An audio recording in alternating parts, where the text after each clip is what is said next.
ذہن میں اللہ پاک نے یہ بات ڈالی کہ یہ ماشاءاللہ بہت ہی مبارک سلسلہ ہے، اور اللہ پاک اس کو قائم اور دائم فرمائے، اور یہ صرف اعتکاف کے زمانے میں نہ ہو بلکہ عید کے بعد بھی ہم اس کی ترتیب بنائیں۔ اکثر مساجد میں تعلیم بالغہ کے نام سے ایک کلاس ہوتی ہے جس میں بالغ حضرات جو ہے نا اپنا وقت نکال کر کے، بالغ حضرات سے مراد اکثر ریٹائر ہوتے ہیں جن کا کوئی کام نہیں ہوتا، تو جو ریٹائر نہیں ہے چلو وہ بھی اس میں شامل ہو جائیں۔ تو قاری صاحب کو انشاءاللہ ہم پابند بنائیں گے۔ اصل میں اس کے لیے ہر کام کے لیے ماہر فن کا ہونا ضروری ہے۔ ماہر فن جو ہے نا وہ جتنی جلدی آپ کو سکھلا سکتا ہے دوسرا اس طرح بھی سکھلا سکتا ہے۔ یہ بھی جو کر رہے ہیں یہ بھی غنیمت ہے کہ بالکل غلط ہونے سے چلو کچھ نہ کچھ تو صحیح ہوگا، لیکن مکمل صحیح تب ہوگا کہ جب آپ کو ماہر فن جو ہے نا کیا کرے گا، سکھائے گا۔ ہمارے پاس یہ جو قاری صاحب ہے نہیں، یہ اللہ کی نعمت ہے کہ اللہ نے ان کو آواز بہت اچھی دی ہے ماشاءاللہ، اور دوسرا یہ پورے باضابطہ عالم ہیں، مستند عالم دین ہیں، اور اچھے نمبروں سے مدرسے میں پاس ہوتے رہے، اور پھر انہوں نے درس نظامی کے ساتھ تجوید کا ایک مستقل کورس ہوتا ہے سب عشرہ کا، ایک سادہ تجوید ہوتی ہے، ایک سب عشرہ کی تجوید ہوتی ہے، وہ 4 سال کا کورس ہوتا ہے، وہ انہوں نے مکمل کیا ہوا ہے، اور جب سے فارغ ہوئے اب 10-12 سال سے ان کو پڑھانے کا بھی ماشاءاللہ تجربہ ہے، ٹیوشن بھی بہت پڑھاتے ہیں، آن لائن بھی پڑھاتے ہیں، تو اور یہاں مسجد میں بچوں کو بھی پڑھاتے ہیں، تو پڑھا کر کے بھی بندہ کیا ہو جاتا ہے، ماہر ہو جاتا ہے۔ تو آپ سب کو یہ سب سے پہلے نورانی قاعدہ پڑھیں۔ یہ حروف تہجی جو ہے نا عربی کے الف با تا سا، یہ کچھ 28-29 ہیں، یہ اگر آدمی کے صحیح ہو جائیں تو ان کے صحیح ہونے کی بنیاد پر نماز بھی صحیح، قرآن بھی صحیح، پھر آگے آدمی خود بخود چل پڑتا ہے، نکال لیتا ہے۔ تو ان کو ہم باقاعدہ انشاءاللہ فیس دیں گے، تنخواہ دیں گے اس کام کی، تاکہ یہ اپنے اوپر بوجھ، جب پیسے آدمی دیتا ہے نا تو لینے والا بھی خوشی سے پڑھاتا ہے، اور جو دینے والا ہوتا ہے وہ بھی کہتا ہے یار پیسے دیے ہوئے۔ مفت کمپنی میں کوئی کام بھی جو ہے نا صحیح نہیں ہوتا۔ اور میرے ذہن میں اللہ پاک بات یہ ڈال رہا تھا کہ ہر ایک کا انفرادی سبق کا یہ فائدہ ہوتا ہے کہ جس کا کسی دن ناغہ ہو گیا خدا نہ خواستہ، اگر پوری کلاس کا ایک ہی سبق ہو نا تو پھر آپ سارے بڑے ہیں، کبھی کسی کو جو ہے نا کیا مسئلہ، کبھی کیا مسئلہ، کبھی کیا مسئلہ، کبھی آ سکتا ہے نہیں آ سکتا، تو غیراضی ہونے سے اور ناغہ ہونے سے، چھٹی ہونے سے پھر یہ ہوتا ہے کہ وہ کلاس تو آگے چلی گئی، اس کا سبق پیچھے رہ گئی۔ اب جب اس کا سبق پیچھے رہ گیا تو اب اس کو سمجھ نہیں آ رہا۔ ہر ایک کے اوپر انفرادی محنت تو کرنی پڑے گی، لیکن تھوڑے عرصے، اور یہ سلسلہ چلتا رہا، یہاں سے فارغ ہو کے بچے جاتے رہے، بوڑھے جاتے رہے اور بوڑھے آتے رہے، اس کو ان کے لیے باقاعدہ ہمیں امتحان کا بھی ایک نظام بنائیں، اور ان کو جو ہے نا باقاعدہ ہم جو ہے نا انعام بھی دیں گے انشاءاللہ۔ تو آپ سارے حضرات اس کے لیے جو ہے نا ذہنی طور پر تیاری کر رہے ہیں۔ عید کے بعد تو یہ 2 ہفتے چھٹی ہوگی، کیونکہ پہلا ہفتہ میں چھٹی کروں گا، پورا رمضان پابند رہے نا، تو اور جب میں واپس آؤں گا تو پھر قاری صاحب 1 ہفتہ چھٹی کے لیے اپنے سسرال جائیں گے، بس وہاں سے واپس آ کر جب روٹین کے ساتھ ترتیب شروع ہو جائے گی نا تو یوسف کو صاحب یاد دلاتے ہیں، ان کو یاد رہے گا انشاءاللہ جو ہے نا یہ کام ہم نے کرنا ہے، انشاءاللہ اللہ پاک جو ہے نا برکت ڈالے۔ پھر اس کے بعد یہ ہوتا ہے کہ جب یہ قرآن صحیح ہو جاتا ہے تو پھر آدمی 1 آدھ کلاس ترجمے کی، ترجمے کی کلاس میں شروع کرا دوں گا آپ کو 5-10 منٹ دے کر انشاءاللہ فیصلہ ہے۔ نحمدہ و نصلی علی رسولہ الکریم، اما بعد۔ لباس کا مسئلہ بیان ہو رہا ہے، اور لباس کا پہلا جو اسلامی اصول ہے وہ کل آپ نے سنا کہ لباس وہ ہونا چاہیے جو ساتر ہو، بندے کے سطر کو چھپانے والا ہو۔ مرد کا جو سطر ہے نا وہ ناف سے لے کر کے گھٹنوں تک ہے، ایسا کوئی لباس نہ پہنے کہ اس کے گھٹنے ننگے ہوں، آدھی رانیں ننگے ہوں، یا ناف سے نیچے والا حصہ جو ہے نا اس کا نظر آ رہا ہو۔ ایسا لباس اگر ہوگا تو وہ اسلامی لباس نہیں کہلائے گا۔ اور یہ مسئلہ ہے کہ مرد اپنا سطر دوسرے مردوں کے سامنے بھی نہیں کھول سکتا. تو جب مرد اپنا سطر دوسرے مردوں کے سامنے بھی نہیں کھول سکتا تو اس کا سطر اگر عورتوں کے سامنے کھلا ہوا ہو, بازار میں کاشا پہن کے پھر رہا ہے اور موٹر سائیکل چلا رہا ہے اور یہاں تک اس کا کاشا ہے, تو یہ کتنا بری بات ہے اور کتنے گناہ والا کام ہے. اور یہ نماز میں بھی اتنا حصہ نماز میں بھی کیا ہے ضروری ہے, یعنی یہ فرض کی حد تک ہے. اگر رانیں کھلی ہیں, گھٹنا کھلا اور اتنی دیر کھلا ہے جتنی دیر میں 3 مرتبہ سبحان اللہ کہتا ہے تو نماز ہوئی نہیں. یہ مطلب نہیں کہ یہی پہن کے نماز پڑھے. نماز تو پورے لباس میں خوبصورت, اس پر انشاءاللہ مستقل ایک دن میں بات کروں گا. پورا لباس ہو ایسا کہ معزز اور محترم بندہ نظر آئے, اور وہ لباس پہن کے اللہ پاک کے سامنے کھڑا ہو تو کیا ہی بات, سبحان اللہ. اگر ایسے لباس کی گنجائش ہے تو پھر آپ ہمیں بھی اجازت دیں, کل ہم بھی کچھا پہن کر کے نماز پڑھائیں گے. آپ ٹوپی اتار کر کے پینٹ پہن کر کے ہم بھی مولویوں کو بھی اجازت ہونی چاہیے. تو آپ ہمارے لیے ایک چیز ناپسند سمجھتے ہیں تو اس کا کیا مطلب ہے کہ یہ اچھا لباس نہیں ہے. تو جب اچھا لباس نہیں ہے تو بھئی اللہ پاک کے سامنے صحیح لباس پہن گیا. اور عورت کا سطر کل بتلایا تھا کہ اس کا چہرہ نکال کر, یہ دونوں ہتھیلیاں نکال کر اور پاؤں, یہ 3 چیزوں کا استثناء کر کے پوری کی پوری عورت جو ہے نا وہ کیا ہے, چھپانے کی چیز ہے, اس کا سطر ہے. وہ اگر ایسا لباس پہنتی ہے کہ اس کا سر ننگا ہے پورا یا آدھا, یا اس کا سینہ کھلا ہوا ہے, یا اس کی یہ کلائیاں جو ہے نا یہ نظر آ رہی ہیں, یا جو ہے نا یہ پنڈلیاں نظر آ رہی ہیں, تو پھر اس عورت کی نماز بھی نہیں ہوتی اور وہ جہاں بھی جائے گی وہ نگار ہوگی. عورتوں کا عورتوں کے سامنے ننگا ہونا یہ بھی جائز نہیں ہے. دیہاتوں میں آپ نے دیکھا ہوگا, سنا ہوگا, اب تو واش روم بن گئے. پرانے زمانے میں کھیتوں میں جاتی تھی ایک دو بیٹھ کے گپے بھی لگا رہی ہیں, پیشاب بھی کر رہی ہیں. پرانے زمانے میں دیہاتوں کے آس پاس چھوٹی چھوٹی ندیاں بہتی تھیں, وہاں عورتیں جو ہے نا کپڑے دھونے جاتی تھیں, تو وہاں بھی ان کا یہی حال ہوتا تھا, آدھی ننگی اور کپڑے دھو رہی ہیں ساری مکس ملا کر کے. پھر جب غسل کرتی تو کسی کو بلاتی کہتی آپ میری کمر کے اوپر سے میل ہوتا ہے. حالانکہ کمر کا کھولنا جیسے مرد کے سامنے جائز نہیں ہے, دوسری عورت کے سامنے بھی کیا ہے, الا یہ کہ شدید مجبوری ہو. وہ مجبوری کل میں نے بتلائی تھی, بیماری والی مجبوری. بہرحال یہ اسلامی لباس کا پہلا اصول ہے کہ وہ لباس وہ پہنے جو اس کے سطر کو ڈھانپنے والا. اگر وہ لباس اس کے سطر کو ڈھانپنے والا نہیں ہے تو وہ اسلامی لباس کہلانے کا مستحق نہیں. اب سطر کو ڈھانپنے کی پھر 3 صورتیں کل بیان ہیں. ایک تو یہ کہ لباس چھوٹا ہے, دوسرا یہ کہ ایسا کسا ہوا لباس بالکل فٹ ہے پورے جسم میں, جیسے آج کل عورتوں کا پاجامہ ہوتا ہے. پاجامہ ہوتا ہے اس کو کیا کہتے ہیں, وہ جو بالکل جو ہے نا جسم کے ساتھ ملا ہوا ہوتا ہے, ٹائٹ ہوتا ہے, پتہ نہیں نام اس کا کیا ہے, اس کا نام ٹائٹ ہے, وہ ٹائٹ. تو وہ ٹائٹ جو ہے نا یہ شرعاً بالکل ناجائز اور حرام ہے. یا پتلا لباس ہو ایسا کہ جسم اندر سے چھلکے, جیسے عورتوں کے یہاں تک بعض عورتوں کے بازو ہوتے ہیں, نیچے بنین پہنی ہوئی ہے اور یہ سارا حصہ وہ کپڑا اتنا باریک ہے کہ جسم کا وہ رنگ نظر آ رہا. اس کو حدیث میں آپ صلی اللہ علیہ وسلم نے فرمایا کاسیات عاریات, یہ جو ہے نا پہن کر کے بھی ننگی ہیں, پہن کر کے بھی کیا ہے, ننگی ہیں. اسی طریقے سے ایسی پینٹ جو کسی ہوئی پینٹ ہوتی ہے جس کے آدمی کے جسم کا جو ہے نا وہ غبار نظر آتا ہے, وہ بھی شرم جائز. اسی ٹائٹ پاجامے کی پینٹ پر آگے ایک مستقل بات بھی آ رہی ہے تیسرے اصول میں, اس لیے بھی اس کی میں وضاحت نہیں کرتی. بہرحال یہ پہلا اصول کل بیان ہوا ہے, اور جس مسئلے کو قرآن بیان کرے نا وہ مسئلہ بڑی اہمیت کا حامل ہوگا.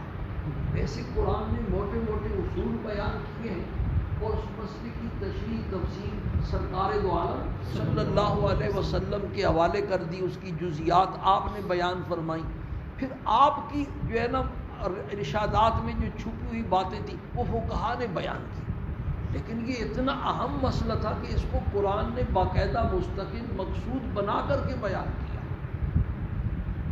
تو دوسرا اصول قرآن نے یہ بیان کیا، یا بنی آدم قد انزلنا علیکم لباسا، ہم نے تمہارے لیے تمہارا لباس اتارا ہے، یواری سوآتکم، تمہارے شرم کی چیزوں کو وہ چھپاتا ہے۔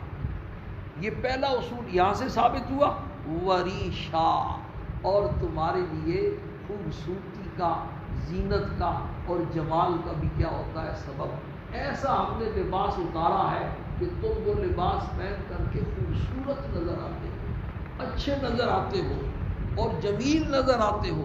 ان اللہ جمیل و یحب الجمال، اللہ خود بھی بڑے حسن و جمال والا ہے اور خوبصورتی کو اللہ پاک کیا کرتے ہیں، پسند فرماتے ہیں۔ تو دوسرا اصول اسلامی لباس کا یہ ثابت ہوا کہ وہ لباس ایسا ہو کہ جس کو پہن کر کے آدمی بھلے مانس نظر آئے، خوبصورت نظر آئے، دیکھنے والا اس کو دیکھ کر کے کہے ماشاءاللہ بڑے خوبصورت۔ آئی سمجھ میں؟ ایسا بے ڈھنگا لباس نہ ہو، فیشن کے تابع نہ ہو۔ اب جیسا فیشن آتا ہے ویسا ہی لباس ہم جو ہے نا، عورتیں بھی اور مرد بھی ویسا ہی لباس پہن لیتے ہیں۔ خوبصورتی کا معیار کیا ہے؟ خوبصورتی کا معیار بھائی یہ ہے، جو معزز اور مہذب قسم کے لوگ ہیں، اللہ والے لوگ ہیں، ان کی ایک بڑی مجلس محفل لگی ہوئی ہے، سارے داڑھیوں والے، امامہ والے، سفید لباس والے بزرگ بیٹھے ہوئے ہیں، اور آپ وہ لباس پہن کر کے ان کی مجلس میں چلے جائیں تو آپ کہیں یار میں کہاں آ گیا اور کیسے کپڑے پہن کے آ گیا۔ یہ معیار ہے۔ اگر سارا معاشرہ ہی جو ہے نا وہ سب سارے معاشرے کی ناک ہی کٹ جائے اور اس معاشرے میں کوئی ناک والا چلا جائے تو وہ معاشرے والے سارے جو ہے نا وہ کہیں گے کہ نکو کہاں سے آ گئے۔ یہ معیار نہیں۔ اب آپ جس دفتر میں، جس میٹنگ میں، جس آفس میں جاتے ہیں وہاں تو سب نے ایسا ہی لباس پہنا ہوا ہے، یا گلی محلے بازار میں جاتے ہیں تو وہاں تو سب نے ایسا ہی لباس پہنا ہوا ہے، یورپ سے آیا ہوا اور یورپ کا فیشن انہوں نے پہنا ہوا ہے۔ تو یہ معیار نہیں کہ ان میں جا کے آپ اچھے لگیں۔ اچھے لگنے کا معیار اور خوبصورتی کا معیار معزز اور محترم اور بزرگوں کی مجلس میں وہ لباس پہن کر کے آپ اپنے آپ کو اچھا سمجھیں۔ ایک ایسی شادی ہے، ایک ایسا اجتماع ہے جہاں سارے بھلے مانس قسم کے لوگ جو ہے نا کیا ہے، جمع ہیں، اور آپ ایسا جو ہے نا لباس پہن کر کے چلے جاتے ہیں تو آپ کو دل میں جو ہے نا تنگی ہوتی ہے، یار میں کہاں آ گیا، کیسا لباس میں نے پہن کے آیا، شرم سی آ رہی ہوتی ہے۔ تو سمجھو کہ یہ لباس کیا ہے، صحیح نہیں۔ اب آپ خود سوچیں کہ ایسا لباس پھر ہم پہن کے مسجد میں آ جاتے ہیں، اللہ کے دربار میں آ جاتے ہیں، اور اللہ کی ایسی بڑی دربار کہ اس سے بڑی کوئی بارگاہ نہیں، اس سے بڑا کوئی بادشاہ نہیں۔ کسی بڑے آدمی کو مل کر، وہ بزرگوں نے لکھا کہ ایسا لباس جس کو آپ گھر سے نکل کر کے جو ہے نا پہن کر کے گھر سے نکلنا پسند نہیں کرتے، ان کپڑوں میں نماز پڑھنا بھی بھائی کیا ہے، مکروہ۔ محنت کے کپڑے، سیاب بذلہ کے الفاظ فقہ کی کتابوں میں آتے ہیں، ان کپڑوں میں سارا دن مزدوری کرتا رہا اور میل کچیل پسینہ آ رہا ہے، انہی کپڑوں میں نماز شروع کر، یہ لباس کیا ہے، مکروہ۔ تو اسلامی لباس کا دوسرا اصول یہ ہے کہ وہ مہذب قسم کا لباس ہو، خوبصورت قسم کا لباس ہو، جس کو پہن کر کے آدمی خوبصورت نظر آئے اور اچھا نظر آئے، اور خوبصورتی کا معیار بھی میں نے کیا کر دیا۔ اب سوال یہ ہے کہ آدمی کہتا ہے پھر کیسا لباس پہنوں؟ تو اس کے لیے ایک تو یہ خوبصورتی والا لباس ہے، بعض کو اللہ پاک نے وہ دی ہے وہ قیمتی لباس بھی پہن سکتے ہیں۔ اس کے لیے حضرت تھانوی رحمۃ اللہ علیہ کو اللہ پاک جو ہے نا ان کی قبر پر انوارات کی بارشیں برسیں، سارے مسئلے صاف کر کے گئے۔ بھئی ایک جو ہے نا اس میں کیا ہے، آسائش ہے، ایک تو لباس ہے سطر کو ڈھانپے، اس کے بعد پھر ایسا لباس ہو کہ تھوڑا سا اس میں بندے کو آرام بھی ملتا ہو۔ گرمی کا موسم ہے تو پتلا لباس ہو، سردی کا موسم ہے تو موٹا کیا ہو، لباس ہو۔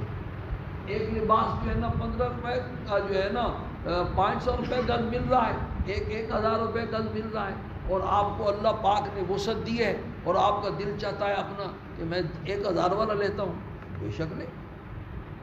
اگر اللہ پاک نے آپ کو گنجائش دی ہے اور آپ کے ذمے جو بیوی بچوں کے، برادری کے، بہن بھائیوں کے حقوق ہیں وہ سارے پورے کرنے کے باوجود پھر آپ کے پاس یہ قیمتی لباس لینے کی کیا ہے؟ گنجائش ہے، لیکن اس میں جو ہے نا وہ اسراف گنجائش ہو اس کی، ایسا لباس کہ جس میں کیا ہو؟ آسائش بھی ہو، ایک تو ساتر ہو، شرم کی جگہوں کو چھپانے والا، اور دوسرا اس میں تھوڑی سی کیا ہو؟ آسائش بھی، آرام بھی ہو، راحت بھی بندے کو ملے، بے شک ایسا لباس ہے۔ اور ایک تیسری چیز ہے آرائش اور زیبائش۔ کیا چیز ہے؟ آرائش اور زیبائش، کہ وہ خوبصورت بھی ہو، زیب و زینت والا بھی ہو، بھڑکیلا بھی ہو، لوگوں کی نگاہوں کو کھینچنے والا بھی ہو، پہن کر کے گھر جائے تو بیوی کا دل بھی خوبصورت ہو جائے، بیوی پہنے تو شوہر کا دل بھی خوبصورت ہو جائے، دل جو ہے نا وہ کیا ہو جائے؟ خوش ہو جائے۔ اس حد تک شریعت میں اس کی بھی گنجائش ہے، آسائش کی بھی گنجائش ہے اور آرائش اور زیبائش کی بھی کیا ہے؟ گنجائش ہے، خوبصورتی کی بھی گنجائش ہے، بھڑکیلا لباس پہننے کی بھی کیا ہے؟ گنجائش ہے۔ لیکن یہ سارا بھائی کیا ہو؟ اپنا دل خوش کرنے کے لیے، اپنے گھر والوں کا دل خوش کرنے کے لیے، اور پیسوں کے اندر بھی کیا ہو؟ گنجائش ہو، اس کی وجہ سے حقوق واجبہ فوت نہ ہو، خرچے میں تنگی کر کے گھر والوں کو جو ہے نا پریشان کر رہا ہے، یا رشتہ دار بھوکے ہیں مر رہے ہیں ان کو پریشان کیے ہوا ہے، وہ ان کا کفیل ہے اور ویسے لباس پر پیسے اڑا رہا ہے، وہ سارے کام کر کے اگر یہ ایسا قیمتی لباس لے، بے شک لے۔ سرکار دو عالم صلی اللہ علیہ وسلم کے بارے میں روایات میں آتا ہے کہ آپ نے ایک مرتبہ ایسا جبہ کہ کالی کمبی والے کی ویسی مشہور ہو گیا، ایسا جبہ بھی زیب تن فرمایا کہ اس وقت اس کی قیمت 2000 دینار تھی۔ دینار کس کا ہوتا ہے بھائی؟ سونے کی اشرفی۔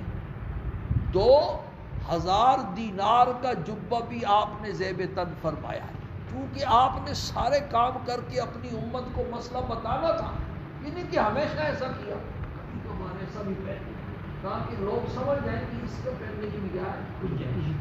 اور ایسا لباس بھی آپ نے استعمال فرمایا کہ صحابہ اپنے ہاتھوں سے اس کو کیا، آپ صحابہ میں گھلے ملے رہتے تھے، ایسا نہیں ہے کہ ایک بڑی شان ہے اور کوئی آپ کے قریب بھی نہیں آ سکتا۔ تو آپ کی اس جبے کو جو ہے نا ایسے دیکھ کر کے ماشاء اللہ بھائی ماشاء اللہ کیسا ہے، ایسا تو ہم نے ملائم اور نرم کپڑا کبھی زندگی میں دیکھا ہی نہیں۔ تو آپ نے ارشاد فرمایا کہ تم اس سے جو ہے نا تعجب کر رہے ہو، سعد بن معاذ رضی اللہ تعالیٰ عنہ کو جو آپ اللہ نے لباس جنت میں دیا ہے وہ اس سے کئی درجے کیا ہے، جنت کی طرف ان نے رخ کیا کر دیا۔ لیکن یہ ساری چیزیں کس کے لیے ہوگی؟ اپنے دل کو خوش کرنے کے لیے، اپنے گھر والوں کو خوش کرنے کے لیے۔ بیوی ایسا لباس اس نیت سے پہن سکتی ہے، بلکہ شریعت کا کی طرف سے شوہر کا بیوی کے ذمے حق ہے کہ وہ بناؤ سنگار کرے اور ایسے لباس پہنے، ایسے کپڑے پہنے جن کپڑوں میں اس کا شوہر اس کو کہتا ہے کہ تو مجھے اچھی لگتی۔ میلے کچیلے میں رہنا یہ شریعت کے ہاں جائز نہیں، اور شوہر کے اوپر بھی بیوی کی طرف سے یہ حق ہے کہ وہ ایسا لباس پہنے، ایسے کپڑے پہنے، ایسا صاف ستھرا رہے، ایسا بناؤ سنگار کرے کہ بیوی دیکھے تو اس کا دل خوش ہو جائے۔ ہمارے یہاں عورتیں گھروں میں رہتی میری کچہری، اور جہاں باہر جانا ہوتا ہے تو میں سے بند کرتی ہیں، شوہر کے سامنے تو میری کچہری رہے گی، اور جب باہر جانا ہوگا تو پھر یہ صحیح ہے۔ آپ صلی اللہ علیہ وسلم ایک مرتبہ مشہور صحابی عبداللہ ابن عمر بن العاص، ان کی بیوی کو دیکھ کے ایسے بکھرے ہوئے بال، پہلے کچیلے کپڑے، کوئی کنگھی ونگی نہیں کی ہوئی، تو آپ نے کہا کیا بات ہے، تو ایسے رہ رہی ہے جیسے بغیر خاوند کے بیوی عورت ہوتی ہے۔ انہوں نے کہا میں آپ کو کیا بتاؤں، میرا شوہر جو ہے نا ساری رات جاگتا ہے اور سارا دن روزے رکھتا ہے، اس کو میری طرف کوئی رغبت ہی نہیں ہے، کس کے لیے میں بناؤ سنگار کروں؟ تو نبی حدیث ہے، پھر آپ نے حضرت عبداللہ بن عمر بن العاص کو بلا کر کے سمجھایا، ان لزوجک علیک حقا، تیری بیوی کا بھی تیری اوپر حق ہے، وَإِنَّ لِنَفْسِكَ عَلَيْكَ حَقًّا، تیری جان کا بھی تیری اوپر حق ہے، وَإِنَّ لِعَيْنِكَ عَلَيْكَ حَقًّا، یہ ساری رات جاگتا ہے، تیری آنکھوں کا بھی تیرے اوپر کیا ہے؟ حق ہے۔ مہینے میں جو ہے نا 3 روزے رکھا، انہوں نے کہا میں سے پھر بڑھاتے آپ نے کہا آخر نہیں بس کرتا ہے تو پھر داؤد علیہ السلام والے روزے رکھا کھا۔ داؤد علیہ السلام کے روزے کیا تھے بھائی؟ ایک دن روزہ رکھتے تھے، ایک دن کیا کرتے تھے؟ افطار کرتے تھے۔ انہوں نے کہا میں اس سے بھی زیادہ افضل کی حضور طاقت، آپ نے فرمایا لا افضل من ذلک، اس سے افضل نہیں، بس یہ آخری عمر میں جب بوڑھے ہو گئے نا تو پھر کہتے تھے کاش کہ میں نے حضور صلی اللہ علیہ وسلم کی رخصت کو کیا کیا ہوتا، قبول کیا ہوتا، تو اب بڑھاپے میں کیا ہوتا، تنگ نہ ہوتا، اب میں نبھا نہیں سکتا ہوں اور شرم آتی ہے، نبھانا پڑتا ہے۔ تو بہرحال میں یہ کہہ رہا تھا کہ میاں بیوی ایک دوسرے کا دل خوش کرنے کے لیے جیسا لباس ہے۔ اس کے بعد ایک آخری چیز کیا ہوتی ہے بھائی؟ آخری چیز ہے نمائش۔ کیا ہے بھائی؟ نمائش، دکھاوا، دوسروں کو دکھانے کے لیے اچھے کپڑے، قیمتی کپڑے پہننا کہ لوگ ہمیں ان کپڑوں میں دیکھ کر کے بڑا آدمی سمجھیں گے، یہ شرعاً ناجائز اور حرام، یہ شرعاً ناجائز اور کیا ہے؟ حرام۔ وہ جو مشہور ہے نا کہ کھائے من بھاتا اور پہنے جگ بھاتا، وہ اسلامی اصول نہیں ہے۔ اسلامی اصول یہ ہے کہ کھائے بھی من بھاتا اور پہنے بھی من بھاتا، جو اپنے دل کو اچھا لگتا ہے، اپنے دل کو خوش کرنے کے لیے یا بیوی بچوں کے دل کو خوش کرنے کے لیے قیمتی سے قیمتی لباس بھی کیا کر سکتا ہے؟ پہن سکتا ہے، لیکن دکھلاوے کے لیے، نمائش کے لیے، لوگوں کے اوپر رعب ڈالنے کے لیے اپنی بڑائی کا، اپنی عمارت کا، تونگری کا، یہ بالکل ناجائز اور کیا ہے؟ حرام۔ اور یہ بھی سمجھ لو کہ امیر آدمی کا فقیرانہ لباس پہننا یہ بھی کوئی پسندیدہ نہیں ہے۔ ایک صحابی آیا اور آپ صلی اللہ علیہ وسلم نے دیکھا کہ پھٹے پرانے کپڑے پہنے ہوئے ہیں، اور آپ نے کہا بھی کیا وہ غریب ہے، تیرے پاس کوئی مال وال نہیں ہے؟ کہا نہیں اللہ کے پیغمبر میرے پاس اونٹ بھی ہیں، بکریاں بھی ہیں، گھوڑے بھی ہیں، غلام بھی ہیں، بہت کچھ اللہ نے دیا۔ تو آپ نے فرمایا پھر اللہ پاک اپنی نعمتوں کا اثر تیرے جسم کے اوپر دیکھنا چاہتے ہیں۔ جو اللہ نے نعمتیں دی ہیں ان کو کیا کرو؟ ظاہر کرو، ان کو استعمال کرو۔ یہ کیا تم نے فقیروں والی شکل بنائی ہوئی؟ قرآن کی آیت بھی ہے وَأَمَّا بِنِعْمَةِ رَبِّكَ فَحَدِّثْ، اللہ پاک نے جو تیرے اوپر انعام کیا ہے ان کو بیان کرو، یعنی ان کو کیا کرو؟ ظاہر کرو، تاکہ لوگوں کو پتہ چلے کہ اللہ پاک کا اس پر بڑا کیا ہے؟ کرم ہے۔